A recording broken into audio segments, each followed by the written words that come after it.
টাকা আদায়ের সংগ্রাম, এই সংগ্রাম 1923 সাল থেকে চলতেছে অদ্যবধি।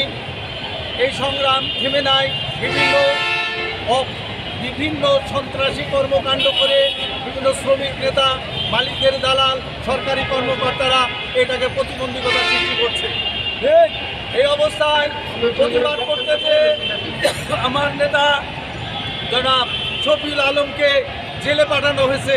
যে 4 মাস কতদিন জেল খাটছে, তারপরেও আমরা পিছিয়ে থাকবো না, এগিয়ে যাবো, শ্রমিকদের অধিকার আদায় করবো ইনশাল্লাহ।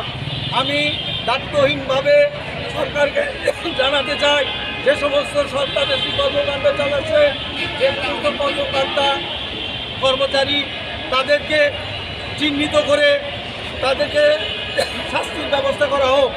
এবং ডাক গ্রুপের এই টাকা দেওয়ার জন্য যে সরকার একটা আমাদের সন্তুষ্ট করেছেন যে আমরা এর যথাযথ ব্যবস্থা নেব, এটা যেন অতি দ্রুত এর ব্যবস্থা নেয়। এবং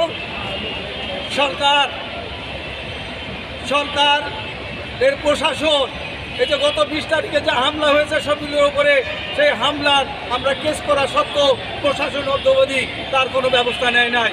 আমি সাংবাদিক ভাইদের বলবো, এখানে অন্য যদি এনএসআই যারা আছেন তাদেরকে বলবো অতি বিলম্বে এই কথাগুলো আমাদের দেশের প্রধানদের কাছে জানানো হোক, স্বরাষ্ট্র মন্ত্রণালয়ে জানানো হোক, অতি দ্রুত তাদেরকে ধরে দৃষ্টান্তমূলক শাস্তির ব্যবস্থা করা হোক।